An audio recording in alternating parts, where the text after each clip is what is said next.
All right.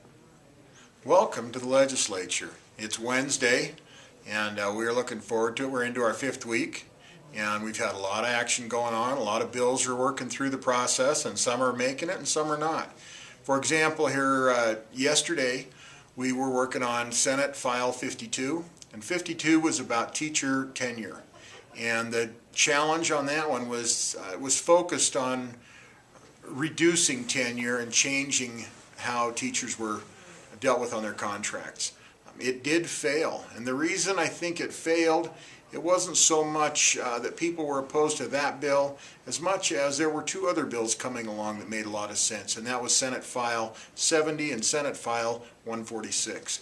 And those both talked about the whole system and working with accountability for the whole systems. It had measurements and standards and assessments, and it just seemed to reach out and encompass the whole education system. I think the important point here is that the Senate and the House, the legislature, is very interested and very concerned that our kids are getting the best education possible.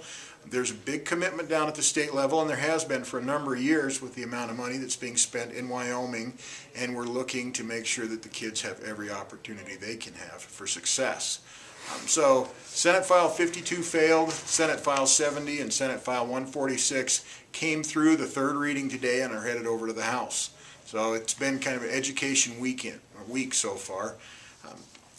Moving on, this week we have some other good bills coming up, and I'll just take a look at this. Weed and pest. How about weed and pest? You know, you think about weed and pest at home and go, yeah, they're out there spraying the roadside.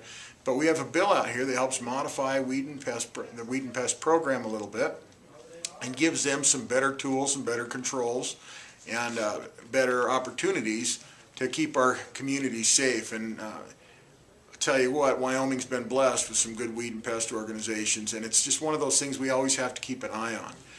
We don't want our communities, our mountains, our rivers taken over by noxious weeds, and reducing especially the good forage and the balance that we have in our environment.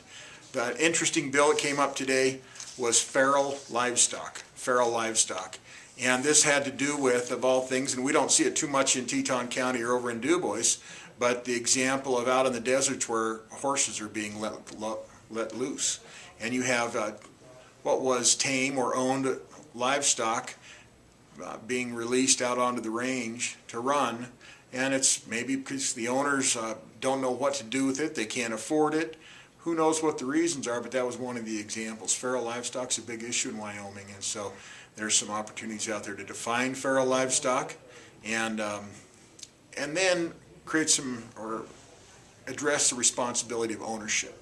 So it's been an interesting week. Every week is interesting. The land bill that approves the transaction went through the committee last night, and that's House Bill 156 that Ruth Ann's been working on and doing a great job. And we brought it through the Senate committee last night, and it came out a 5-0 vote, all in favor. Now it's going to come to the floor tomorrow for the committee of the whole, which will be the big discussion. And that's going to be an interesting discussion. There's some opposition, there's concern for a number of different reasons, but we have some really strong support too, and it makes a lot of sense. We've had great testimony on why this bill is so important and how we're going to resolve some issues that have been kind of cooking around for the last 40 years. Interestingly enough, Senator Hansen, past Governor Cliff Hansen, worked on this, and now Governor Matt Mead, his grandson, is also working on it. And so we're going to try and get the loop closed and taken care of. Have a great day, and we'll see you later.